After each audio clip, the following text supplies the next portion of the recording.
l'accusations qui pèsent sur lui et tout, moi, ça, je ne suis pas juriste, mais je trouve que ça ne tient pas la route. Parce qu'il est accusé d'avoir télécommandé des crimes commis par ses troupes qui étaient détachées dans le pays voisin, en Centrafrique.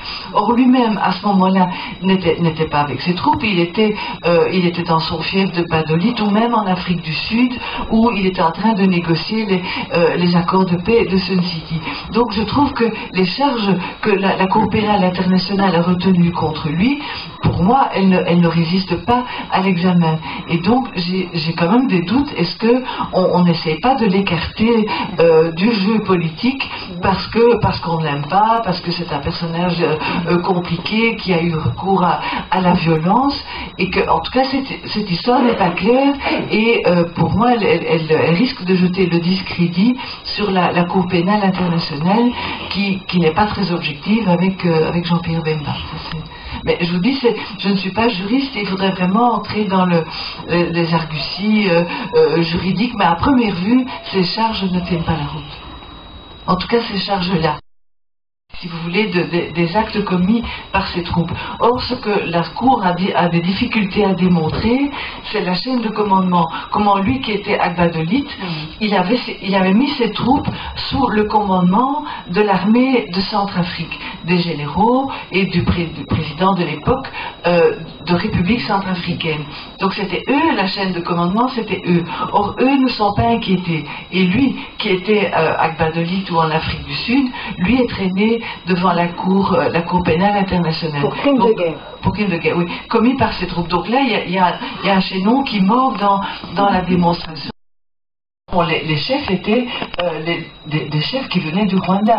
Les ordres venaient du pays voisin et eux étaient, on pourrait dire, des collaborateurs ou des exécutants qui s'étaient emparés de ces femmes en les accusant d'avoir fabriqué des fétiches, des gris-gris pour les Maï-Maï.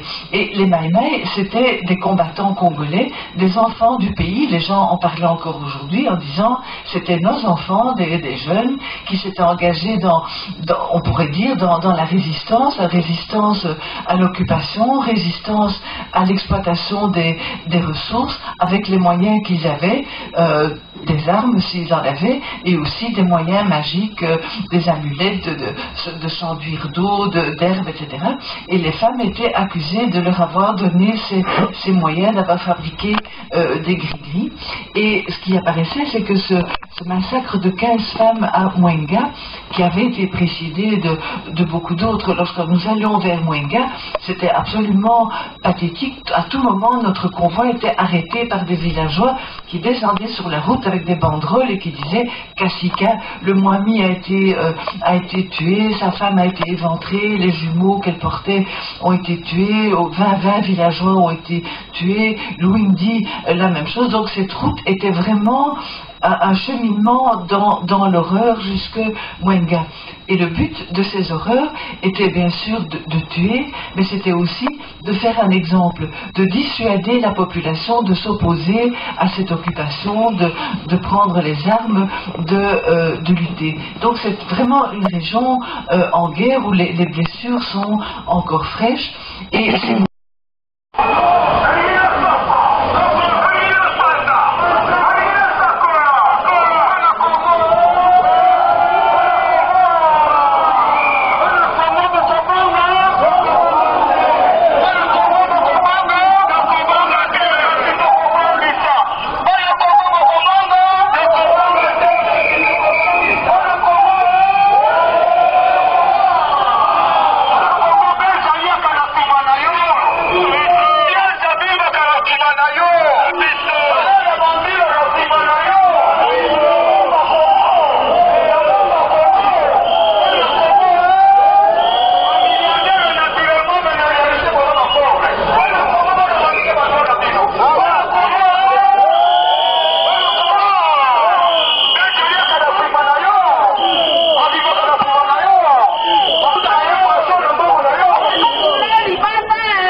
Kabila